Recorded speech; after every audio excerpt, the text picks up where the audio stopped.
আমি নামাজের ক্ষেত্রে শুধু ফরজগুলো পড়ি, যেমন ফজরের 2 রাকাত, জোহরের 4 রাকাত, আসরের 4 রাকাত, মাগরিব 3 রাকাত, এশা 4 রাকাত এবং বিতির 3 রাকাত পড়ি। এক্ষেত্রে আমার নামাজ কি কবুল হবে?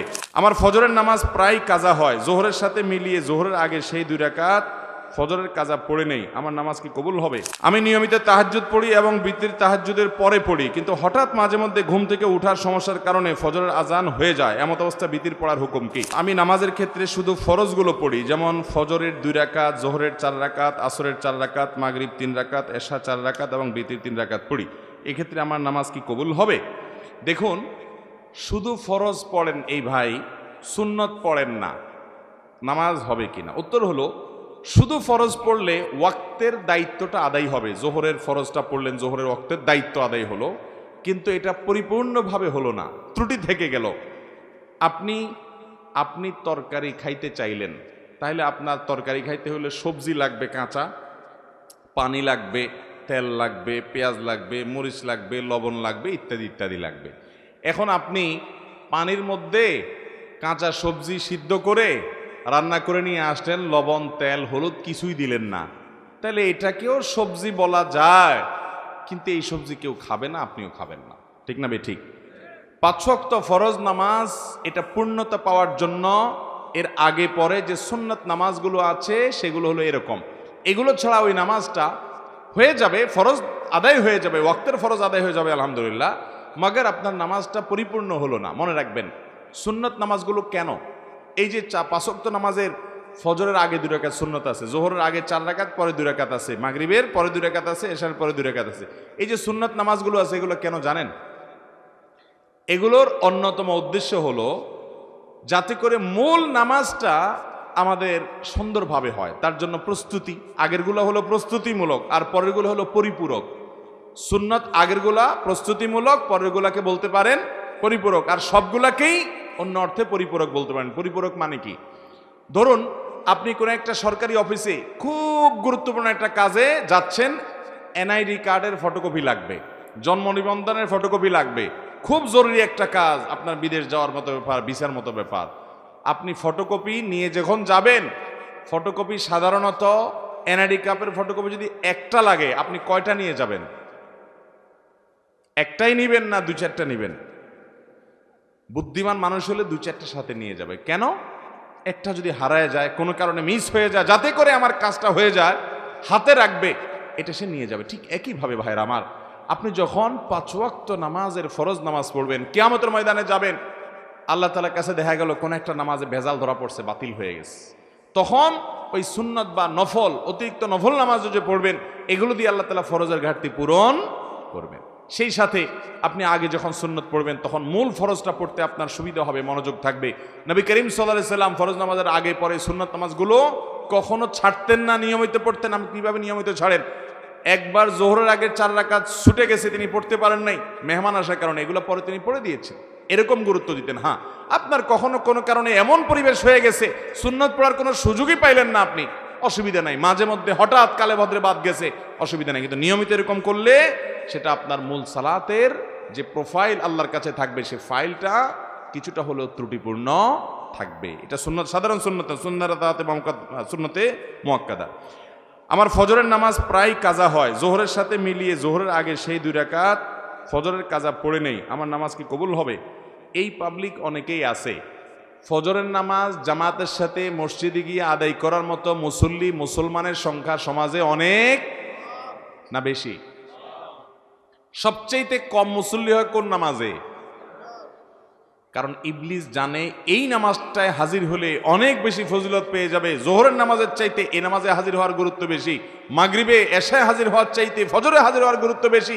এটা মাসআলা আপনি না জানলে কি হয়েছে, আপনার সাথে থাকা ইবলিস জানে, এই জন্য ইবলিসে ভোর রাতে আপনার ঠ্যাং টিপা শুরু করে। দেখবেন রাত 12টা 1টা 2টা পর্যন্ত ঘুম আসে না, ফেসবুক টিপতেছেন, ইউটিউব টিপতেছেন, মোবাইলে মুনাজাত ধরতেছেন, শয়তানের জিকির আজকার করতেছেন, এগুলো করতে করতে 12টা 1টা পর্যন্ত আপনার ঘুম আসে না।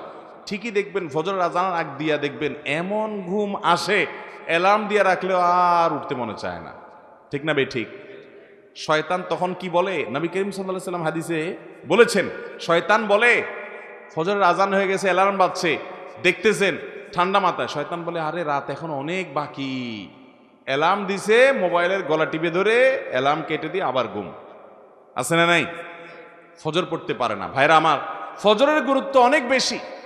তো যেই মানুষ ফজরের নামাজ নিয়মিত জোহরের সাথে পড়ে, অনেকে আছে দেখবেন প্রবাসে অনেক ভাই আছে 7টা 8টা 9টার দিকে উঠা ফজর পড়ে, নিয়মিত যদি এরকম হয় তাহলে তার এ নামাজ হবে?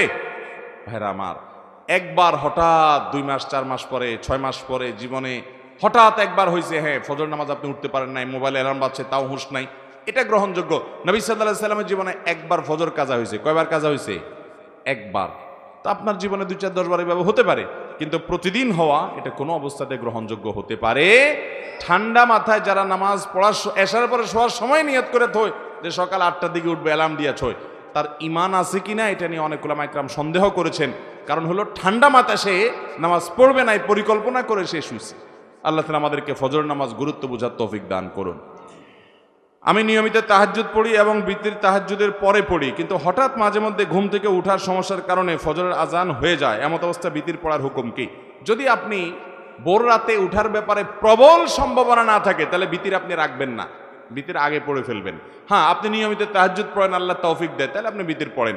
হঠাৎ একদিন ছুটে গেছে, ফজরের আজান হয়ে গেছে, তাহলে তারপরেও বিতির পড়লে আদায় হয়ে যাবে। ঢোলবাঁশি বাজিয়ে কবর দেয়া হচ্ছে, এরকম একটি ভিডিও দেখেছি ইউটিউবে, এ ব্যাপারে বললে ভালো হতো। ঢোলবাঁশি বাজায় আবার কবর, একটা গানই আছে এরকম, আমিও দেখছি ভিডিওটা, কি জানি মরণকালে ঢোলবাঁশি বাজাইও কি ভাই, তরিকার ভাই না দরবারি ভাই?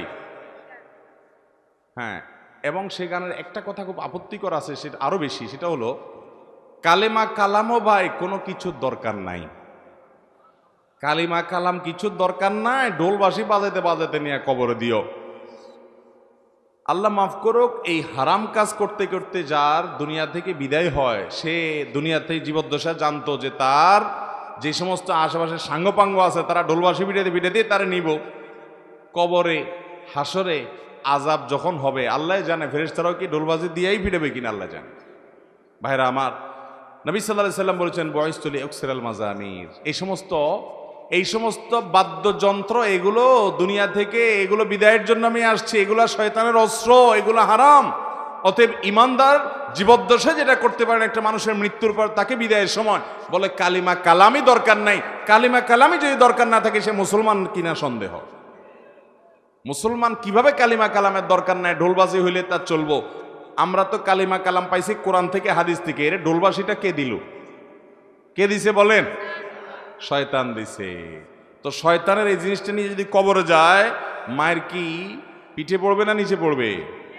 আল্লাহ আমাদেরকে এই সমস্ত পাগলামি ছাগলামি, এই সমস্ত শয়তানের থেকে বেঁচে থাকার তৌফিক দান করুন। কত পাগলামি যে দুনিয়াতে আছে, এসব না দেখলে বোঝার উপায় নাই। আল্লাহ আমাদের সমস্ত ভাইদেরকে হেদায়েত দান করুন। এক লোক টাকা ধার নেওয়ার পরে টাকা থাকা সত্ত্বেও দিত না, ঘুরাতো। হঠাৎ শুনছি লোকটা মারা গেছে, তখন এসে তার ছেলে মেয়ের কাছে দিয়েছে। এখন তাতে কি তার ঋণ পরিশোধ হবে কিনা? দেখুন, ধার নেওয়ার পরে কেউ যদি টাকা ঘোরাঘুরি করে, দেয় না, যে সেই লোকটা মারা যাওয়ার পরে তার ছেলে মেয়েরা এসে যদি পাওনাদারের টাকা দেয়, তাহলে সেটা খুবই প্রশংসনীয় কাজ। শুধু দেয় না, বরং দেওয়া কর্তব্য। একটু ভালো করে শুনে রাখেন, অনেক মানুষ আছে মারা যাওয়ার পর পাওনাদার বের হয়ে আসে, আপনার বাবা মারা গেছেন, আল্লাহর বান্দার কিছু দেনা আছে, এগুলো রেখে মারা গেছে। ইসলামের নির্দেশ হলো তার মৃত্যুর পর তার দাফন কাফনের জন্য যে টাকা খরচ হবে সেগুলো তার টাকাতেই খরচ করবেন। এরপর তিনি যদি কোনো দেনা রেখে যেয়ে থাকেন, ভাগ বন্টন পরে আগে তার সব দেনা শোধ করতে হবে তার টাকা দিয়ে, তার জমি জমা বিক্রি করে। এরপরে যদি কিছু থাকে সেটা দিয়ে তার ওসিয়ত থাকলে সে ওসিয়ত 1/3 মধ্যে পূরণ হবে। 1/3 মানে তার টোটাল সম্পদের দাম 10 লাখ, তাহলে তার ওসিয়ত যত বেশি হোক না কেন 3 লাখ পর্যন্ত পূরণ হবে, এর বেশি না। বাকি যেগুলো থাকবে সেগুলো ওয়ারিসরা ভাগ করে পাবে। আর যদি কারোর কোনো ওসিয়ত না করে যায় যে অমুক জায়গায় দিও, মসজিদে দিও, মাদ্রাসে দিও, অমুকরে দিও, এরকম কোনো ওসিয়ত না থাকে তাহলে তো সেটা বাদ। কিন্তু দেনা থাকলে আগে দেনা দিতে হবে, তারপরে সন্তানরা ভাগযোগ করে সম্পদ নেবে। আমার দেশে দেখা যায় দেনা দেয়া তো পরের কথা, আজকাল তো প্রায় সময় পত্রিকা দেখা যায় বাবার লাশ পড়ে আছে আর সন্তানরা জমি জমা নিয়ে কাড়াকাড়ি করতে করতে ব্যস্ত, বেচারাকে দাফন পর্যন্ত করছে না। ঠিক কিনা বেঠিক? এই অমানুষ সন্তান আসমান থেকে হঠাৎ নাজিল হয় না অমানুষ হয়ে, এই বাপমাই অমানুষকে অমানুষ বানাইছে। ঠিক কিনা বলেন? এর পরিণাম, এর পরিণতি এই আল্লাহর বান্দা নিজেই ভোগ করছে নির্লজ্জের মতো। প্রায় সময় কয়দিন পরপরই দেখি পত্রিকাতে যে বাবার লাশ পড়ে আছে গ্যারেজে বাড়ির সামনে, ওইটা দাফন করার মতো মানুষ নাই, গন্ধ ছুটে গেছে, ছেলে মেয়েরা কামড়াকামড়ি মারামারিতে লিপ্ত, জমি জমা দখল নিয়ে।